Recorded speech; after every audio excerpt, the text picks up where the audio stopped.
जहां की यात्रा संपन्न करके व्यक्ति मोक्ष का अधिकारी हो जाता है। ये चार धाम हमारी आस्था के युगों युगों से प्रतीक हैं। बद्रीनाथ सतयुग के प्रतीक हैं तो रामेश्वरम त्रेता युग के साक्षी रहे हैं। द्वारिका वह पुण्य भूमि है जिसे द्वापर के उस अखिलेश्वर को समर्पित माना जाता है और जगन्नाथ धाम हमारे कलयुग में इस धर्म का प्रतिनिधि है। धर्म के दो पुत्र हुए, एक नर और एक नारायण। दोनों बेहद सात्विक, बेहद अच्छी प्रवृत्ति के। एक दिन लाड़ से उमगी हुई उनकी माता ने प्रसन्न होकर उन दोनों बच्चों से कहा कि तुम मेरे दोनों पुत्र अत्यंत मर्यादित और बहुत अच्छे संस्कार के हो। मेरा मन है, मेरी इच्छा है कि इसके मां के मातृत्व के अतिरिक्त भी मैं तुम्हें कोई वरदान दूं। दोनों बच्चों ने एक ही वरदान मांगा। दोनों ने हाथ जोड़कर मां से कहा, धर्म के प्रति, पिता के प्रति हमारी गहरी रुचि से आप मोहित हैं ही।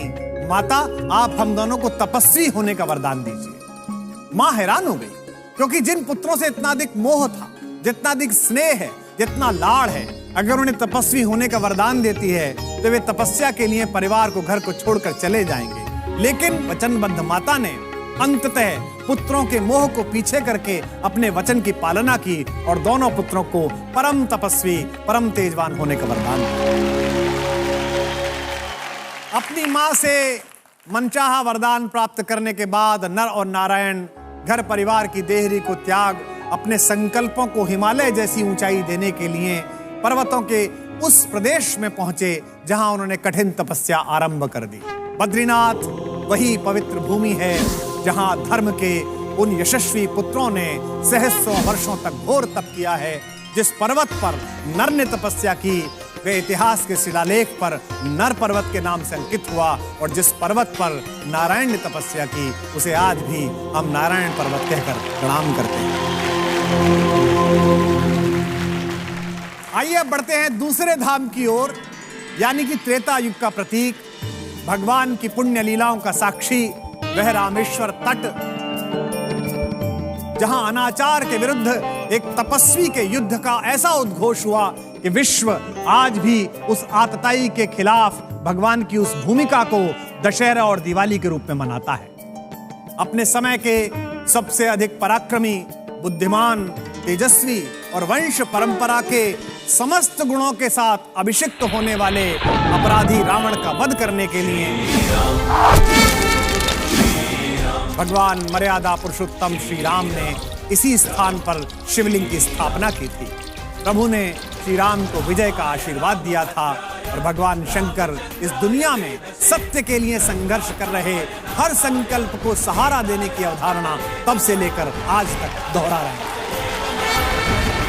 आइए अब प्रस्थान करते हैं द्वारिका धाम की ओर। भूमि का वो पवित्र पावन हिस्सा जहां भगवान ने अपने सहकारी रूप को प्रकट किया और उसे राजधानी बनाया। कहते हैं कि भगवान श्री कृष्ण के आदेश पर महान महारथी वास्तुशिल्पी विश्वकर्मा ने द्वारिका को बनाया था और उसी द्वारिकापुरी में अपने शासन के कारण माखन चोर द्वारिकाधीश कहलाए। भगवान की राजधानी के बाद कथा के अंतिम पड़ाव में चलते हैं इस जग के नाथ स्वामी जगन्नाथ जी के धाम की ओर। इसे लेकर भी बड़ी रोचक कथा है। एक बार इंद्रद्युम्न नामक एक राजा के स्वप्न में भगवान श्री कृष्ण आए और उन्होंने कहा कि एक बड़े पेड़ के तने में मेरा विग्रह बनवाओ और इसे किसी सुंदर मंदिर में स्थापित करो। श्री कृष्ण तो स्वप्न में आग्रह करके चले गए, पर राजा की नींद उड़ गई।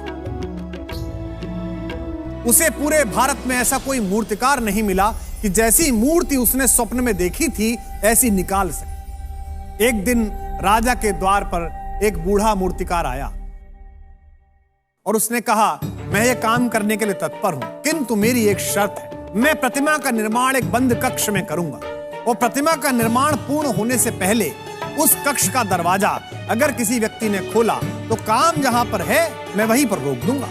काम शुरू होने लगा। अंदर से ठक ठक की, कुदाल की, खुरेचने की, रंदे की, घिसने की आवाज आती थी। अचानक बहुत समय के काम के बाद आवाजें बंद हो गई। ठंड का समय था। राजा को उत्सुकता हुई कि आवाज क्यों बंद हो गई। कहीं बूढ़े मूर्तिकार का स्वास्थ्य खराब ना हो गया हो। कुछ समय प्रतीक्षा करके राजा ने कमरे का दरवाजा खुलवा दिया। राजा जैसे ही अंदर पहुंचे तो अजीब चमत्कार था। मूर्तिकार गायब था और मूर्तियों के अधूरे बने हुए टुकड़े पड़े हुए थे। वह मूर्तिकार कोई और नहीं, स्वयं कला के सर्जना के देवता भगवान विश्वकर्मा थे। उस कमरे में 3 बड़ी मनहर मूर्ति जिनमें थोड़ा सा काम बचा हुआ था। राजा ने उस प्रतिमा को उसी कमी के साथ उसी स्थिति में स्वीकार किया और मंदिर में स्थापित किया।